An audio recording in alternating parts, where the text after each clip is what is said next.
Olá, pessoal! Tudo bem com vocês? Eu espero que estejam muito bem.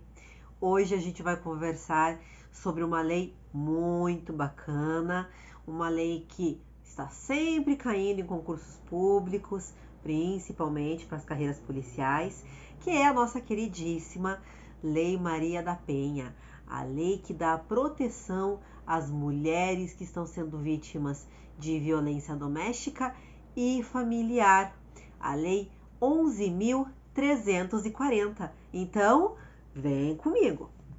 E claro, se você não é inscrito no meu canal, se inscreve aí embaixo, ativa o sininho para você não perder nenhum conteúdo. Tá legal? Então, o que a gente precisa conversar sobre a nossa queridíssima Lei Maria da Penha? Qual foi o objetivo do legislador em fazer esta lei? Então, gente, esta lei ela veio para dar proteção a um grupo que é muito vulnerável. A violência doméstica ela já é discutida a nível mundial a longa data. Lá em 1993, uma convenção das Nações Unidas já estava aí conversando, esses países estavam conversando o quanto era importante se falar em violência doméstica, em como que os países teriam que regular as suas legislações para que pudessem dar proteção a essas vítimas de violência doméstica. E aí, o nosso querido país, o Brasil, signatário aí da ONU, né, da Organização das Nações Unidas, e em 2006 editou essa lei, promulgou essa lei, que o objetivo dela é dar prevenção, é trazer meios de coibir e prevenir a violência doméstica e familiar, prestar assistência a essas mulheres que estão sendo vítimas desse tipo de violência, dar mais proteção para essas mulheres. Também o objetivo da lei era que os países, então, mentira, que os países não, que o nosso país, por meio do seu poder judiciário, criasse, então, juizados especiais de violência doméstica para que pudesse se ter um juizado específico para julgar esses crimes, tá ok? E quando a gente fala num juizado especial para estar julgando os crimes de violência doméstica, a gente não está falando em juizado especial criminal, tá, gente? Aquele juizado da Lei 9.099 de 1995. São duas coisas bem diferentes. Uma coisa é o juizado da violência doméstica, outra coisa é o juizado especial criminal, tá ok? São duas coisas bem diferentes. Vamos lá. Um tópico muito importante que vem sido discutido. A Lei Maria da Penha se aplica para as mulheres transgêneros? Será que vai se aplicar? Então, gente, a doutrina ainda tem divergência neste assunto. Por mais que o STF, em uma das suas turmas, ele demonstrou que o quê? Que não se necessitaria a cirurgia de resignação sexual e também não se necessitaria haver essa alteração no registro de nascimento, tá? Agora, o que acontece? Esse foi um posicionamento, né, do STF, inclusive existe um grupo de juízes que tem uma página na internet que é desse grupo de juízes que trabalham nos juizados da violência doméstica, que eles emitiram inclusive no enunciado 46, se eu não estou enganada, que não seria necessário fazer essa cirurgia de resignação de gênero e também não seria necessária a alteração no registro de nascimento para poder estar aplicando a Lei Maria da Penha para esses transgêneros. Por quê? Este grupo disse que como a lei ela traz gênero feminino, o gênero ele não tem a ver com o sexo biológico, e sim como a pessoa se vê, tá ok? Mas ainda não está totalmente pacificado esse assunto, tá ok? Outra coisinha que é importante citar para vocês é: um homem pode ser vítima de violência doméstica? Sim. Nós tivemos uma alteração no artigo 129 que fala da lesão corporal. Lá no parágrafo 9º, ele é bem claro em dizer que se essa lesão corporal ocorrer em âmbito doméstico, vai ter uma diferençazinha ali na pena, certo? Agora, então, âmbito doméstico, quando a gente está falando neste parágrafo 9º, a gente está falando sim de vítimas homens. Então, do pai que agride filho ou do filho que agride o pai, tá? A gente está falando em homens que sejam vítimas de violência doméstica, mas não se confunde com a aplicação da Lei Maria da Penha, tá ok? Então, assim, o homem pode ser vítima de violência doméstica? Sim, pode, mas não com a aplicação da Lei Maria da Penha, tá? A Lei Maria da Penha, ela é uma lei que, inclusive, não traz crimes expressos, tá? Tem um crime apenas que a lei traz, que foi em 2018 que veio sair esse crime, que é do artigo 24A, que trata do descumprimento da medida protetiva, tá ok? Então, qual é o objetivo da Lei Maria da Penha? É trazer vários meios de proteção, de assistência, e a gente vai conversar sobre tudo isso no decorrer dessas aulas. A única coisa que vocês precisam, então, agora entender é que, sim, um homem, ele pode ser vítima de violência doméstica e familiar, que é o caso do parágrafo 9º da lesão corporal, mas não vai se aplicar a Lei Maria da Penha para esse homem, tá ok? Só vai se aplicar quando a mulher for a vítima dessa violência doméstica, tá ok? Vamos lá!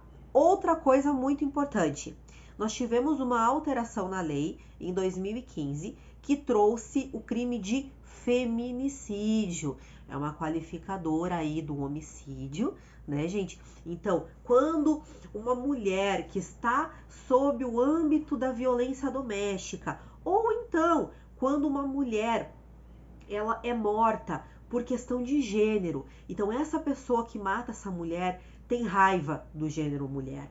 O que acontece nesse caso? Se aplica o feminicídio, certo? Agora houve uma divergência. Quem que vai julgar esse feminicídio? Vai ser o tribunal do júri ou vai ser o juizado da violência doméstica? Então, o que o STJ entendeu? Que na primeira fase da ação penal, que é a fase da denúncia, sim, pode o juizado da violência doméstica fazer essa primeira fase. Agora, se ali for decidido que vai haver a pronúncia, que vai haver o julgamento desse feminicídio, aí se passa a competência lá para o tribunal do júri. Então, quem vai julgar feminicídio é o tribunal do júri, tá ok? Outra coisinha sobre a lesão corporal leve. Se tem muita dúvida nesse assunto. Por quê? Prof, a lesão corporal leve em âmbito de violência doméstica, a ação vai ser pública condicionada ou incondicionada? Só lembrando aí, gente, ação pública condicionada é que necessita da representação da vítima para que se instaure um procedimento investigativo em âmbito policial ou então mesmo na fase processual para que o Ministério Público possa denunciar esse crime, né? Para que se haja um julgamento desse fato, tem que haver a representação da vítima. Ou quando o crime ele é incondicionado à representação, que não necessita. Então, o poder público, a Polícia Civil, o Ministério Público tomou conhecimento desse crime, vai sim denunciar, indiferente se a vítima quer ou não representar contra o autor do fato. Então, recapitulamos o que é a ação pública condicionada à representação e a ação penal pública incondicionada. Então, prof, lesão corporal leve. Lembramos, gente, a lesão corporal ela pode ser leve, grave ou gravíssima, tá? Então, a grave e a gravíssima não se discute. tá? Ela é incondicionada. Agora, quando ela for leve, no caso da violência doméstica, vai ser condicionada a representação ou vai ser incondicionada? O que ocorre, gente? A lei dos juizados especiais criminais, que é a lei 9.099 de 95, trouxe aí uma alteração que, quando uma pessoa for vítima de uma lesão corporal leve, ela tem o direito de que esse fato seja uma ação pública condicionada à representação. Ou seja, fui vítima de lesão corporal leve, eu posso dizer ali para o Poder Judiciário ou para a Delegacia de Polícia, né, que iria instaurar esse inquérito, se eu quero ou não representar o controlador. Ah, é muito desgastante, não quero, certo? Então, a Lei 9.099, ela trouxe isso. Por quê? Lá no Código Penal, quando se traz a lesão corporal leve, nada se fala se é condicionada ou incondicionada. Lembra daquela regrinha? Se na lei não está escrito que ela é condicionada à representação, quer dizer que aquele crime é incondicionado. Então, o Código Penal ele já traz lá que a lesão corporal leve, ela seria incondicionada. Aí veio o legislador com o juizado especial, né, com a Lei 9.099, e disse assim, não, gente, como lesão corporal leve, ela é branda, então vamos deixar que a vítima escolha se ela quer ou não, né, que seja aí tocado esse processo judicial. Agora, o que o legislador trouxe na Lei Maria da Penha? Que a Lei 9.099, ela não vai ser aplicada para a Lei Maria da Penha. Ela vedou a aplicação da Lei dos Juizados Especiais Criminais para a Lei Maria da Penha. Então, o que isso quer dizer? Se uma mulher sofre violência doméstica e familiar em lesão corporal leve e isso chegar ao conhecimento da Delegacia de Polícia ou então do Ministério Público, que é o autor da ação penal, sim, o autor da lesão corporal leve, ele vai responder criminalmente por isso, porque é ação pública, ação penal pública incondicionada à representação. Não se esqueçam disso, gente. Isso não cai, despenca em prova, tá bom? Lesão corporal leve em âmbito de violência doméstica, ação penal pública incondicionada. Por quê? Porque a Lei Maria da Penha afastou a aplicação da Lei 9.099, que traz a ação penal pública condicionada ao crime de lesão corporal leve. Tudo certo, gente? Não se esqueçam desse detalhe, tá? Isso despenca em prova. Outro detalhe. Tá, prof, mas e com relação aos outros crimes? Por exemplo, crime de ameaça, que é condicionado à representação, crime de injúria, qual crime mais? Dano, por exemplo. Esses crimes que as mulheres são recorrentemente vítimas no âmbito da violência doméstica. É com representação ou é sem representação? Nesse caso, continua com a representação criminal. Por quê? Porque o Código Penal, lá, quando traz expressamente o crime, traz a pena, que é o preceito secundário, e embaixo ele traz: esse crime só será, né, processado mediante representação da vítima. Então, neste caso, não foi a Lei 9.099 que relativizou a situação da representação ou da desnecessidade da representação, que é o caso da incondicionada. O próprio Código Penal traz que aqueles crimes ali são condicionados à representação. Então, eles continuam, tá legal? Recapitulando: lesão corporal leve, violência doméstica, incondicionada, porque se afastou a Lei 9.099. Agora, ameaça, dano, injúria, sob o âmbito da violência doméstica, sim, tem que ser por meio da representação criminal. Então, se a vítima não representar, não há que se falar em ação penal nesses casos. Tá ok?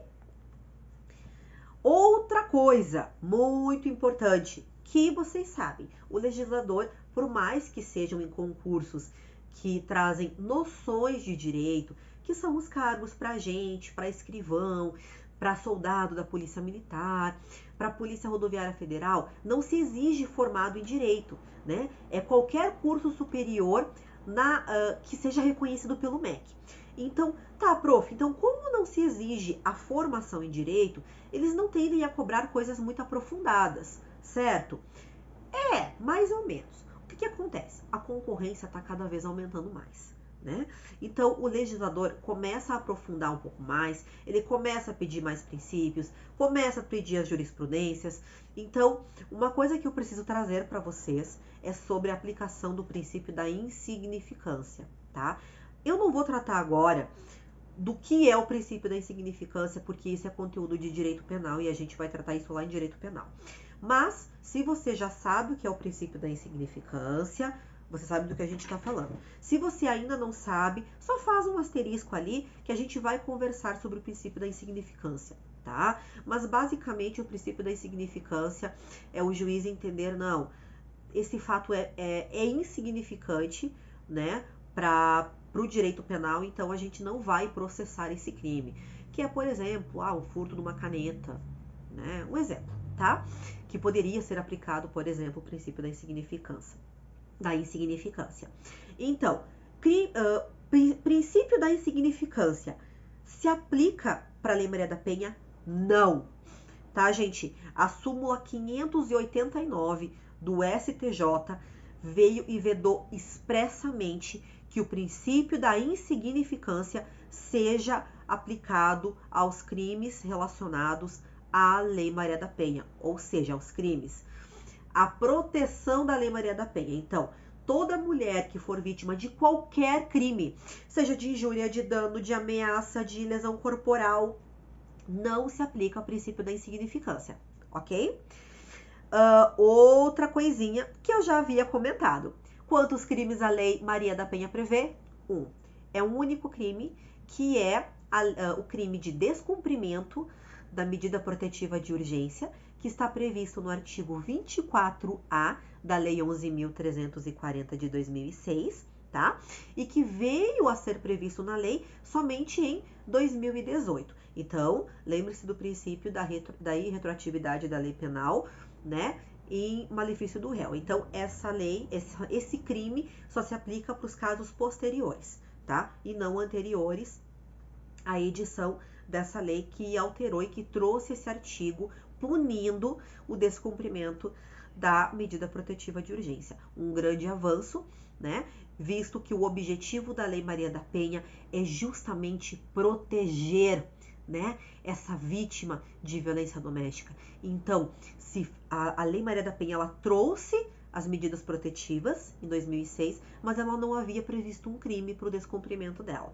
E aí, em 2018, o legislador veio e trouxe essa pena de descumprimento, que o máximo é até 2 anos, se eu não estou enganada, tá? Mas outra coisa que é muito importante quando a gente fala em princípio da proteção da mulher é que a gente vai falar isso lá na frente, mas como é uma coisa muito importante que despeita em prova, eu vou citar para vocês, tá?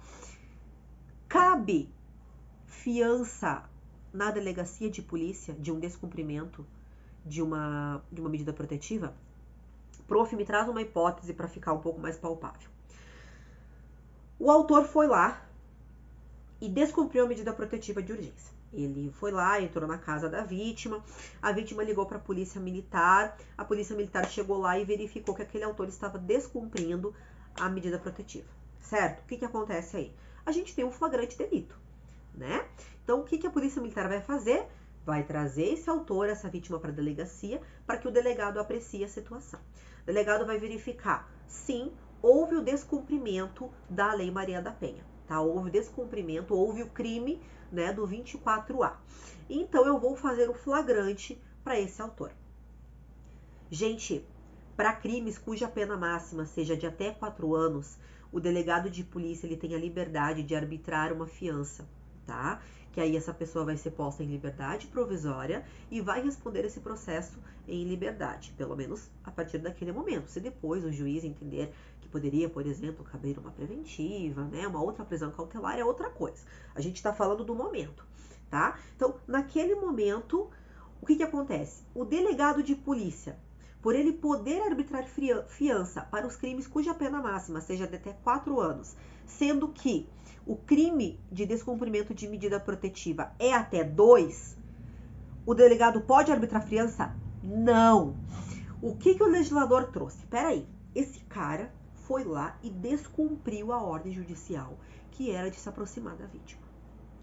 Se eu dar o direito dele pagar a fiança ali na delegacia, gente, ele vai sair praticamente com a vítima na delegacia.